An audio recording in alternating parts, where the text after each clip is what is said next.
मानसी, सोनी जी, राधे राधे। राधे राधे। गुरुजी, गुरुजी, माया क्या है? माया का उद्देश्य क्या है?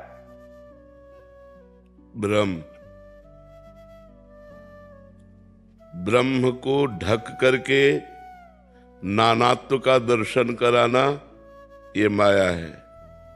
सर्वम खलमिदम ब्रह्म नेह नानास्ति किंचन। वेद कहता है ब्रह्म के सिवा किंचन मात्र कुछ और नहीं है।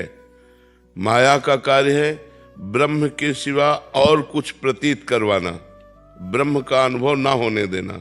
सर्वत्र ब्रह्म है, उसको आच्छादित करके और सब कुछ अनुभव कराना। स्त्री पुरुष धन सुख दुख लाभान, ब्रह्म का अनुभव ना होने देना। और माया का स्वरूप क्या है? मैं और मोर तोर तय माया, जेहि बस कीन्हे जीव निकाया। गो गोचर जहां लघु मन जाई, सो सब माया जानो भाई। माया का स्फुरण जो होता है वो मैं, मेरा, तू, तेरा, और जहां तक इंद्रियां और मन जाएं सब माया है। आ ब्रह्म स्तंभ पर्यंतम सर्वम मायामयम जगत, सत्यम सत्यम पुनः सत्यम हरेर नामैव केवलम। तिनके से लेकर ब्रह्मलोक तक सब माया द्वारा रचा गया है। सत्य है तो केवल हरि, उनका नाम ब्रह्म, वही सत्य है, दूसरा कुछ नहीं है। तो माया क्या है? मैं और मोर तोर तय माया। इसका विस्तार कितना है? तिनके से लेकर ब्रह्मलोक तक। इसका कार्य क्या है? ब्रह्म को ढक करके अन्य सब कुछ दिखाई देना, लेकिन भगवान को ना दिखाई देना। और भगवान ही है। जब हम साधना करते हैं तो ये सब कुछ खत्म हो जाता है, केवल भगवान दिखाई देते हैं।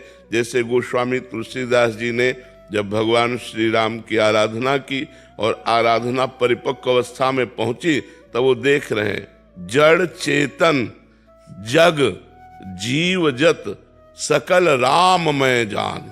खत्म हो गई माया, सब कुछ राम दिखाई दे रहा। सी राम मैं सब जग जानी, करो प्रणाम जोर जुग पानी। सर्वत्र सिया राम विराजमान है, ऐसा अनुभव होने लगा, क्योंकि माया का भ्रम खत्म हो गया। तो जब तक माया का भ्रम जैसे गोपी जनों के नेत्रों से खत्म हुआ, तो वो कह रहे हैं जित देखूं तित श्याममयी है।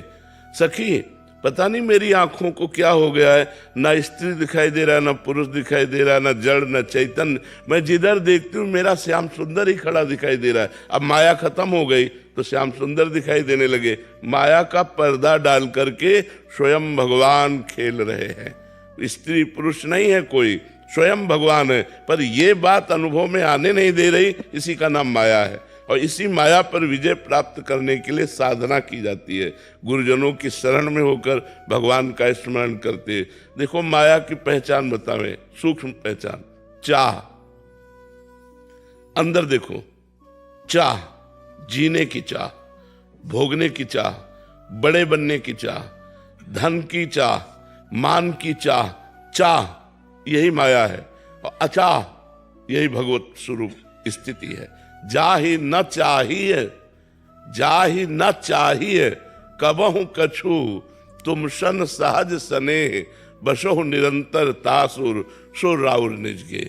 जिसे कभी कुछ नहीं चाहिए, कुछ नहीं चाहिए, कुछ नहीं, कुछ नहीं मतलब कुछ नहीं, चाह ही नहीं है, कोई चाह नहीं है, वो साक्षात भगवान है।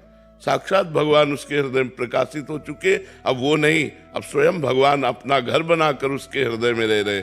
अचाह, जो साधना करके संत महापुरुष भगवान को प्राप्त होते हैं, उनकी स्थिति क्या होती है? सकल कामनाहीन जे, कोई भी कामना नहीं, कोई भी चाहत नहीं। अगर चाहत है तो माया है, चाहत नहीं है तो माया नहीं है। ये सबको रौंदे दे रही है चाह, यही चाह सबको रोने दे रही। कोई गलत मार्ग में जाकर के चाह कर रहा है, हिंसा के द्वारा, झूठ के द्वारा, चोरी के द्वारा, घूसखोरी के द्वारा। कोई थोड़ा धर्म मार्ग में जाकर चाह कर रहा है, लेकिन धर्म और अधर्म दोनों मार्गों से चलने वाला चाह में ही स्थित है। जो चाह से ऊपर उठ गया वो परम धर्म, प्रेम धर्म या सांख्य धर्म, इनके द्वारा वो भगवान को प्राप्त करता है। तो चाह ही माया है। मैं और मोर तोड़ते माया है, उसका कार्य तिनके से लेकर ब्रह्मलोक तक है, और उसका विस्तार इस बात के लिए है कि भगवान को ढक करके वो नानात्व को प्रकट करती है। वो ये साधना का कार्य है, इस माया के नानात्व को नष्ट करके ब्रह्म का अनुभव करा देना। सिय राम में सब जग जाने, सब भगवान ही है, ऐसा। नंजुड़ा जी, राधे राधे महाराज जी। महाराज जी, साधन करके अवधूत कोटि तक पहुंचा जा सकता है या कोई वो अवतार लेते हैं? नहीं, अवतार नहीं लेते, अवधूत कोटि की स्थिति होती है।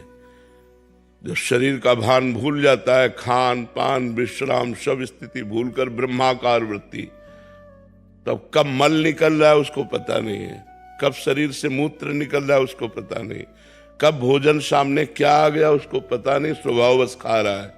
स्वभावश वो महलों में कोई उसे पड़ा है या फुटपाथ में पड़ा है, कोई अच्छे वस्त्र पहना दिए या फटे पुराने वस्त्र या दिगंबर, उसको कोई शुद्धि नहीं है। वो एक अवस्था है ज्ञान की एक अवस्था जिसका नाम अवधूत परमहंस है। वो एक स्थिति होती है, कोई महापुरुष उस स्थिति को प्राप्त होता है। जो ज्ञान की भूमिकाएं हैं, भक्ति की भूमिकाएं हैं, प्रथम भूमिका में ही चढ़ पाना बहुत कठिन होता है। प्रथम भूमिका में ही भोगों का त्याग है और सब इसी में लुढ़क जाते हैं। आप देखिएगा, अपने तो जैसे देखते हैं, मानसिकता में ब्रह्म प्राप्ति की इच्छा साधु बनने पर भी लाखों में किसी के एक है।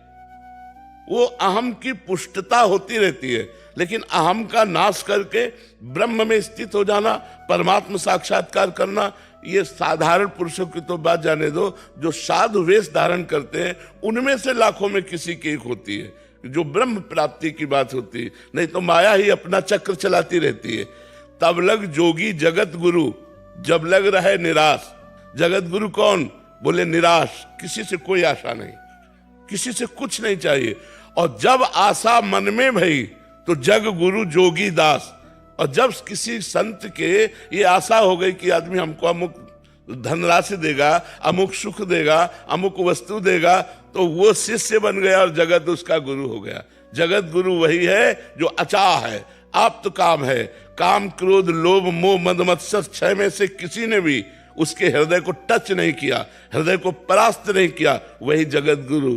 जगत गुरु एक स्थिति होती है, वही अवधूत महापुरुष होता है, जिसको न शरीर का भान है न भोगों की स्मृति है, एकमात्र परमात्मा में स्थित है, उसे अवधूत स्थिति कहते हैं। ये कोई अवतार नहीं होता, हम ही लोग साधना करके उस स्थिति को प्राप्त होते हैं।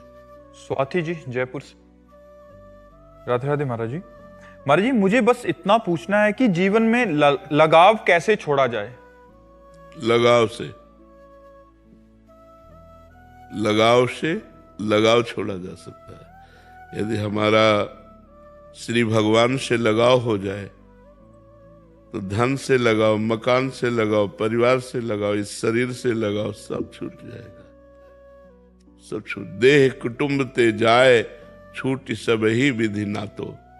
जब परम प्यारे का प्यार प्राप्त होता है तो सबका प्यार धूल धूसरित हो जाता है। परम प्यारे प्रभु से हमारा संबंध नहीं, इसीलिए हम व्यथित हो रहे हैं। जो हमारा संबंध है उसे भूले हुए हैं, जो नहीं उसे स्वीकार किए हुए हैं।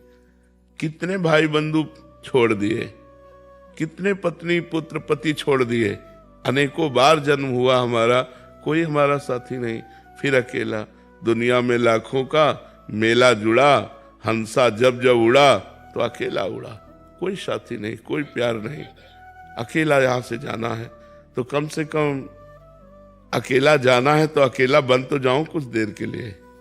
अकेले हम हो नहीं पाते, हम कुछ न कुछ पकड़े रहते हैं, धन को, मकान को, परिवार को, रिश्ते को, नाते को, लोगों को, मित्र को पकड़े रहते हैं। हम भगवान को नहीं पकड़ते हैं।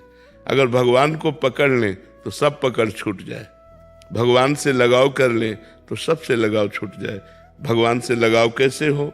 भगवान का नाम जप करने से, भगवान की लीला कथा सुनने से, भगवान के भक्तों के संग से, गंदी आदतों के छोड़ने से हमारे हृदय में परम पवित्रता जागृत होती है, तब भगवान से लगाव होता है। अपवित्र हृदय का संसार से लगाव होता है और पवित्र हृदय का भगवान से लगाव होता है। आपको समझ में आया जी?